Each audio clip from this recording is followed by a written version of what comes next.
বউ, আজ কি শুধু আলু ভর্তা দিয়েছো? কেন, দেখে বুঝতে পারছো না বুঝি? আলু ভর্তা, বেগুন ভর্তা আর ডাল ভুনা দিয়েছি।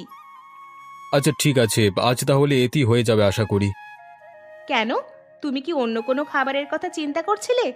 আসলে ঘরে তো আর তেমন কোনো সবজি আনা ছিল না। কি করব বলো? না না, আমি অন্য কিছু ভাবছিলাম না, তুমি যা রান্না করেছো ঘরে যা ছিল এই বেশ। আচ্ছা, তুমি আর অন্তু এখন ঘরে গিয়ে বসো, আমি তোমাদের খাবার নিয়ে আসছি। কিন্তু অন্তু তো ঘরে নেই, ও কোথায় গেছে? তুমি কি কোথাও পাঠিয়েছো নাকি? ও হ্যাঁ, আমি তো ভুলেই গিয়েছিলাম। আমি তো ওকে পাশের বাড়িতে পাঠিয়েছিলাম। আসলে গতকাল বৌদির কাছ থেকে কয়েকটা কাঁচা মরিচ এনেছিলাম, আজ ফেরত দিতে পাঠালাম।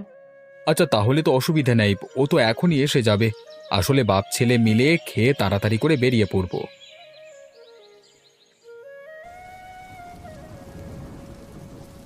বাবা, আজ মনে হয় জেলেরা মাছ ধরতে আসেনি, তাই না? কাউকে তো চোখে পড়ছে না। আজকে তাহলে কি আমরা শুধু শুধু আসলাম বাবা? না রে বাবা, শুধু শুধু আসবো কেন? জেলেরা মাছ ধরে, এটাই তাদের পেশা। মাছ ধরবে, তারপর বাজারে নিয়ে গিয়ে বিক্রি করবে, তারপর তো তাদের জীবন চলবে, তাই না? হ্যাঁ তাই, কিন্তু আমরা তো আজকে কাউকেই দেখছি না বাবা। ভালো করে তাকিয়ে দেখ, জেলেদের কোনো নৌকা দেখা যায় কিনা, তাহলে ওখানেই থামাবো আমাদের নৌকা। ওই তো কিছুটা দূরে দুটো নৌকা দেখা যাচ্ছে। তার মানে ওখানে গেলেই আমরা জেলেদের দেখা পাবো, তাই তো? রবিদা, চলে এসেছো? হ্যাঁ, আমি তো চলে এসেছি, কিন্তু তোরা দুজন তো আজ বেশি দূরে চলে এসেছিস। আমি তো ভাবছিলাম আজ বোধহয় তোরা মাছ ধরতে আসিসনি। কি যে বলো না রবিদা, মাছ না ধরে কি উপায় আছে? এই দেখো না, কয়েকদিন ধরে শরীরটা মোটেও ভালো যাচ্ছে না। ঠান্ডা কাশি, এর মধ্যেই আসলাম মাছ ধরতে শুধুমাত্র জীবন জীবিকার তাগিদে। কিন্তু দেখো না, মাঝ নদীতে আসবার পরই কেমন বৃষ্টি শুরু হয়ে গেল। এখন না পারছি পাহাড়ে যেতে, না পারছি নদী থেকে ভালো করে মাছ ধরতে। তুই ঠিকই বলেছিস সুরেশ, মাঝে মধ্যে মনে হয় জীবন আমাদের সাথে তামাশা করছে। যাই হোক রবিদা, কি আর করবার। তা আজকে কি খাবার এনেছো গো? বড্ড ক্ষুধা পেয়ে গেছে। আজকে তেমন কোনো ভালো খাবার আনতে পারিনি রে। এই আলু ভর্তা, বেগুন ভর্তা আর ডাল ভুনা এনেছি। আরে রবিদা, কে বললো ভালো খাবার আনতে পারোনি? এই খাবারগুলি তো হচ্ছে গরিবের মহাখাদ্য। এই খাবারগুলো আছে বলেই গরিবেরা বেঁচে আছে গো দাদা। আজকের খাবারগুলো সত্যি খুব ভালো হয়েছে। হ্যাঁ, আজকে তো মাসের 15 তারিখ। আমাকে এই 15 দিনের টাকাটা তোরা দুজন দিয়ে দিলে বেশ ভালো হতো। বুঝতেই তো পারছিস, তোদের এই টাকা দিয়েই আমাকে আবার কালকের বাজার করতে হবে। হাত একদম খালি হয়ে গেছে রে, না হলে আজকে আর চাইতাম না। রবিদা, আজ তো সাথে করে তেমন কোনো টাকা নিয়ে আসিনি। তুমি বরং একটু অপেক্ষা করো, দেখি কাল পরশুর মধ্যে তোমার 15 দিনের খাবারের টাকাটা দিয়ে দেব। হ্যাঁ, ভেবো না গো, তুমি আমাদের এত বড় উপকার করো প্রতিদিন, আর আমরা যদি তোমাকে সময় মতো টাকা দিতে না পারি, তাহলে তো আমাদেরও খারাপ লাগে বলো। আচ্ছা তোরা এখন খেয়ে নে, আজকে দেখি অন্য কোনো খরিদ্দার পাই কিনা। না হলে তো এই খাবারগুলো নষ্ট হবে শুধু শুধু। বাড়ি নিয়ে গেলে খাবারগুলো তো আমরা খেতে পারবো না, কারণ আজকে তো 10 জনের রান্না করেছি আর আমরা বাড়িতে মানুষ মোটে 3 জন। আরে দাদা, নষ্ট হবে কেন? তুমি একটু সামনে এগিয়ে দেখো না, আরও দেখবে কত জেলেরা আসছে। আচ্ছা আচ্ছা, আগে একটু শান্ত হয়ে খেয়ে নে, তারপর পরে কথা বলিস।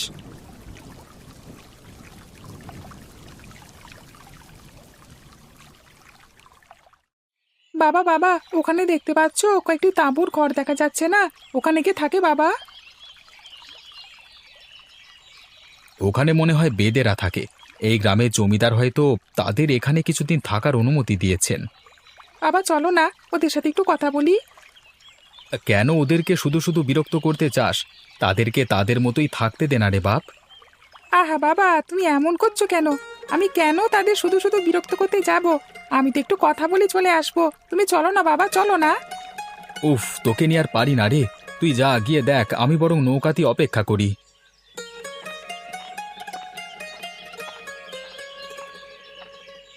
তুমি এখানে কি রান্না করছো? কেন, দেখে চিনতে পারছো না? আমি মাছ রান্না করছি। মাছ? তা মাছ কোথায় পেয়েছো? এই নদী থেকে ধরেছো বুঝি? তা নদী থেকে ধরবো না তো কোথা থেকে ধরবো? আমরা তো নদীতেই থাকি। আচ্ছা শোনো, আমার নাম অন্তু। আমি কিন্তু পাশের গ্রামেই থাকি। আর আমার বাবা ওই যে নৌকাতে বসে আছে। আর তোমার নাম কি? আমার নাম সুমনা। তা তোমরা দুজন কি করো আর এখানেই বা আসলে কেন? কিছুক্ষণ আগেই তো অনেক বৃষ্টি হয়েছে, তোমাদের দুজনেরই তো কাপড় ভেজা। তোমরা বৃষ্টিতে কেন ভিজতে গেলে? আসলে আমরা প্রতিনিয়ত নদীতে আসি না, মানে বলতে চাইছিলাম আমার বাবা প্রতিদিন আসে, তবে আমার যেদিন স্কুল ছুটি থাকে আমি শুধু সেদিন নদীতে আসি। আমরা নদীতে সব জেলেদেরকে বাটিতে করে দুপুরের খাবার দিয়ে থাকি, তারা আমাদেরকে প্রতি মাসে মাসে টাকা দেয়। তাই নাকি? খুব ভালো কাজ করো। অনেক সময় জেলেরা মাছ ধরতে ধরতে ক্লান্ত হয়ে যায়, ক্ষুধার্ত থাকে, পানি খেতে চায়। সব সময় তো আর কাছে সব কিছু থাকে না। তোমরা খুব ভালো একটা কাজ করেছো বাবা।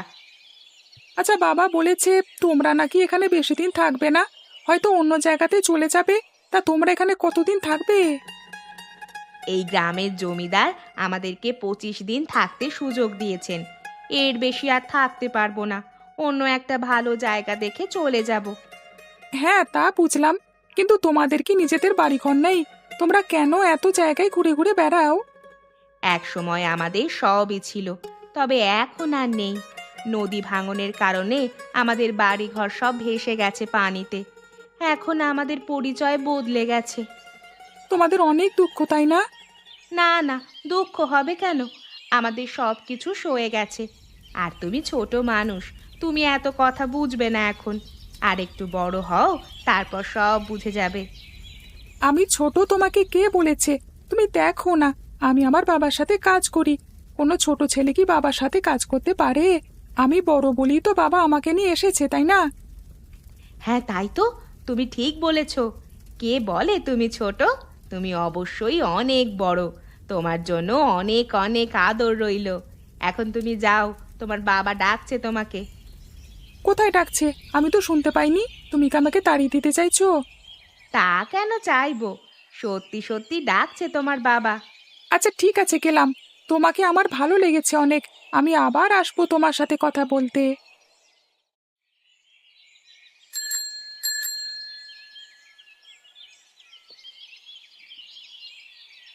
আরে রবিদা যে, তা গাছের নিচে বাবা ছেলে দাঁড়িয়ে আছো কেন? কোথাও যাবে নাকি? হ্যাঁ রে, যাবো, কিন্তু আজ তো দেখা যাচ্ছে অনেক রোদ উঠেছে, আর হাঁটতে ইচ্ছে করছে না।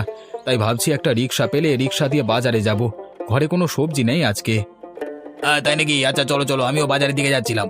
আমার ঘরেও কোনো বাজার তরকারি নেই, বউ শুধু শুধু চেঁচামেচি করছে, তো বাধ্য হয়ে এখন সবার আগে বাজারের দিকে রওনা হচ্ছি। তোর খবর কি রে ফটিক?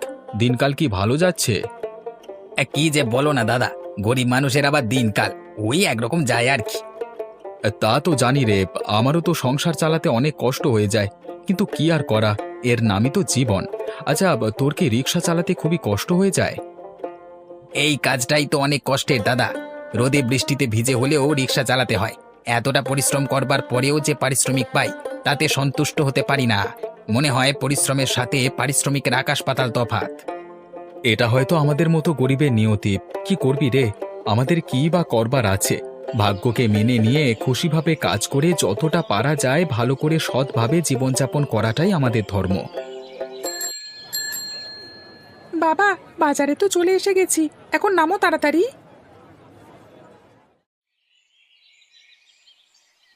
আরে জীবনটা মনে হয় একদম পানসে হয়ে গেছে।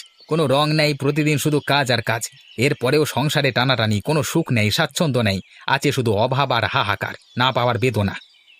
হ্যাঁ রে, এর পরেও আমরা বেঁচে আছি। তবে একটা জিনিস ভাব, আমাদের থেকেও তো অনেক মানুষ আরও কষ্টে আছে, আরও খারাপ অবস্থাতে আছে। তাদের হাত নেই, পা নেই, চোখ নেই, তারাও তো বেঁচে আছে, কিছু না কিছু কাজ করে খাচ্ছে।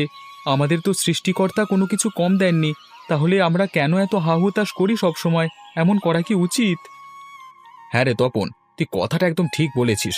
আমাদের আসলে সব সময় এতটা হতাশ হয়ে থাকা উচিত নয়।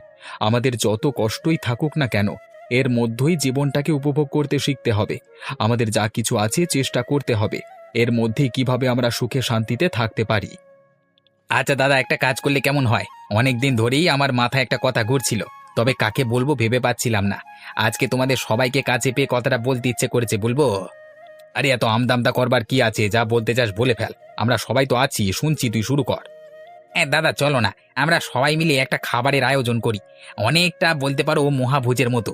তা যেখানে গ্রামের প্রতিটা মানুষ, বিশেষ করে যারা আমাদের শ্রেণীর, তারা একটা মহাভোজের আয়োজন করলে কেমন হয়?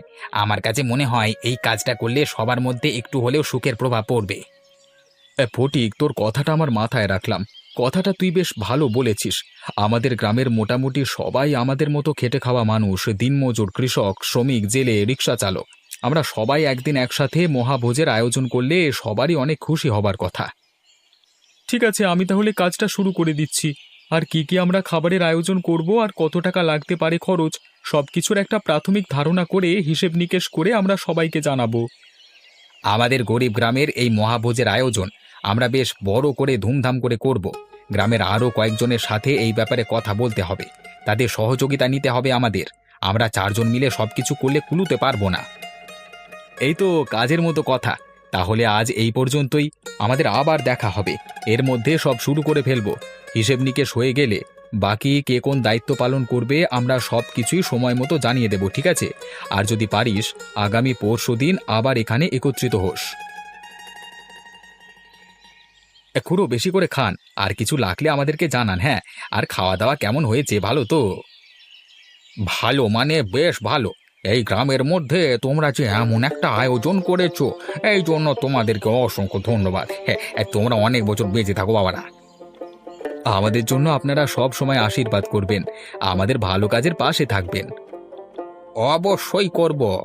তোমরা যে উদ্যোগ নিয়েছো, এই গ্রামে এমনটা আমি আমার এই ৭০ বছরের জীবনে কখনো কাউকে করতে দেখিনি। তোমরা অবশ্যই অনেক মহৎ হৃদয়ের মানুষ। তোমাদের কাছে অনেক কৃতজ্ঞ থাকবো আমি। আপনাদের সেবা করবার সুযোগ পেয়ে আমরা সত্যি অনেক গর্বিত। এই গ্রামের প্রতিটা মানুষ যেন মিলেমিশে একসাথে আনন্দে থাকতে পারি, এটাই আমাদের চাওয়া। আমাদের কাছে এত বেশি কৃতজ্ঞতা প্রকাশ করবার প্রয়োজন নেই খুড়ো, শুধু ভালোবাসা আর আশীর্বাদ দিয়ে যাবেন তাহলেই হবে। বাবা, আজকে সত্যি অনেক ভালো লাগছে আমার। তোকে কিছু দেবো বাগধন? না বাবা, অনেক খেয়েছি আজকে, পেট ভরে গেছে। আর একটু খেলে তো টুস করে পেট ফেটে যাবে।